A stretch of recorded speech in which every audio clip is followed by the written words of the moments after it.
Paz do Senhor, irmãos. Vem nesse dia, que é o dia da Páscoa, né, o domingo de Páscoa, para ler um texto com os irmãos, para confortar o nosso coração. Esse texto está lá em Mateus capítulo 28. Vou ler para os irmãos. Mateus 28, versículo 10 apenas. Então Jesus disse-lhes: Não temais, ide dizer a meus irmãos que vão a Galileia e lá me verão. Este relato de Mateus, irmãos, ele é muito similar ao relato de Marcos 16, que eu falei para os irmãos esses dias, porque aqui também tem a presença do anjo, a presença também das mulheres, há o medo pela presença do anjo, e ele fala que aquele que elas buscam não está ali, que já ressuscitou. Mas tem um detalhe interessante aqui, no versículo 9, diz que elas saíram do sepulcro. É um pouco diferente de Marcos. Mas aí quem que chega ao encontro delas? Mateus 28, 9. Jesus lhes sai ao encontro, dizendo: Eu vos saúdo. E elas, chegando, abraçaram os seus pés e o adoraram. Então há uma diferença aqui nesse relato de Mateus. Jesus ele se encontra com as mulheres, né? Elas caem aos seus pés e o adoram. E é interessante, irmãos, que aqui Jesus fala assim: não temais. Aqui é mais um relato sobre a ressurreição, e é interessante que nesse domingo de Páscoa, o mais importante é nós sabermos sobre a ressurreição de Cristo. E tem um texto lá em 1 Coríntios 15, que o apóstolo Paulo ele fala assim, que Jesus ele morreu e ressuscitou ao terceiro dia. Se você ler 1 Coríntios capítulo 15, versículo 1 ao 4, você vai ver isso. Cristo ele morreu e ressuscitou ao terceiro dia. Paulo ele fala isso para a igreja de Corinto, porque a igreja de Corinto ela não estava acreditando na ressurreição. Mas a igreja de Corinto ela não acreditava na ressurreição do corpo. E Paulo ele defende que Cristo ele vai ressuscitar corporalmente. A ressurreição de Cristo, ela não vai ressuscitar. Eu falei errado. Cristo ressuscitou corporalmente. Igual nós, irmãos. Aí se você ler o capítulo de 1 Coríntios 15, você vai ver que nós vamos ressuscitar com um corpo transformado, não é espírito. Porque a ideia naquela época era uma ideia romana, platônica, de que nós iríamos ressuscitar espiritualmente, ia ser só o espírito. E não é, irmãos, é um corpo glorificado. Ele é um corpo espiritual. Ninguém sabe como vai ser esse corpo, mas é um corpo. E ele concorda com o pensamento judaico lá do Antigo Testamento, depois lá da destruição do primeiro templo, né?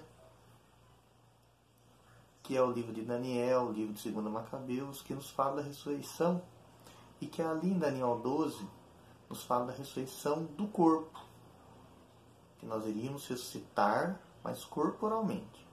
Eu não tenho tempo aqui, né, e vou me alongar muito nesse vídeo para explicar o que significa isso, Daniel 12. Mas o importante é saber que o pensamento do Antigo Testamento, após o exílio babilônico, porque antes do exílio babilônico, o pensamento dos judeus era um pensamento de ressurreição metafórica. Era uma ressurreição comparada, como está lá em Ezequiel, acredito que 37, que fala lá do Vale dos Ossos Secos, é uma ressurreição metafórica.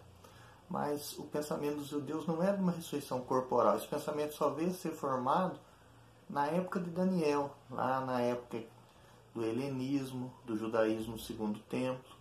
Num outro vídeo eu explico tudo isso para os irmãos. O mais importante é nós sabermos que Paulo ele nos escreve 1 Coríntios 15 tendo tudo isso em mente, porque Paulo ele era judeu. Então ele conhecia Daniel, ele conhecia Macabeus, o livro de Macabeus que não está na nossa Bíblia, mas está na Bíblia Católica, mas é um livro histórico, que também tem relato de ressurreição ali, e Paulo conhecia tudo isso. E o povo de Corinto também tinha conhecimento das ideias de ressurreição, que já eram bem latentes ali naquela época. E Paulo ele fala assim, ó, eu vos afirmo, Paulo está afirmando, ó, Cristo ele morreu e ressuscitou no terceiro dia. E o que isso nos mostra, irmãos? Nos mostra que o relato da ressurreição é verdadeiro. Por quê? Porque muitos até duvidam do relato de Marcos, de Mateus, de Lucas, muitos críticos, mas do relato de Paulo de 1 Coríntios, porque principalmente por ele ser a carta mais antiga, né? Ele é mais antigo do que o Evangelho de Marcos, que é o Evangelho mais antigo. E ele tem um peso histórico muito grande em 1 Coríntios. Ele tem um peso histórico muito grande. É o primeiro texto da ceia que nós temos, está em 1 Coríntios. Então, ele tem um peso histórico e os críticos acreditam muito em Paulo, na historicidade dos relatos de Paulo. Então, isso nos mostra, irmãos, que o relato da ressurreição ele é verdadeiro. O relato da ressurreição é verdadeiro. Ele teve a sua transformação na mente do povo. O povo não entendia, o povo judeu não entendia que nós íamos ressuscitar, que a ressurreição era corpórea. E até na época de Jesus, os saduceus também não acreditavam nisso. Tinha muitos judeus que não acreditavam nisso. Mas o pensamento ele foi se formando e Paulo ele ensinou que a nossa ressurreição ela vai ser corpórea, como a de Cristo. Mas como era o corpo de Cristo? Um corpo transformado, diferente. Então eu quero te dizer neste dia, irmão, a Páscoa ela celebra a ressurreição de Cristo. Mas é uma ressurreição diferente da ressurreição do filho de Jairo. Da filha de Jairo, né? É uma ressurreição diferente. É uma ressurreição diferente da de Lázaro. É uma ressurreição, irmãos, diferente. Porque essas que eu citei, eles morreram, ressuscitaram, mas voltaram a morrer. E Cristo, ele morreu, ressuscitou e continua vivo. Aleluia. Ele morreu, ressuscitou e continua vivo. Então a mensagem neste domingo, irmãos. Muitos falam assim, evangélicos não comemoram a Páscoa porque os evangélicos é a ceia. Presta atenção numa coisa, irmãos. Independente se você é católico ou evangélico, é importante você lembrar de Jesus nesse dia, nesta Páscoa. Porque a Páscoa, ela é tudo. Mas o mais importante da Páscoa é uma mensagem de esperança. Porque num domingo, que ninguém sabe ao certo a data, num dia,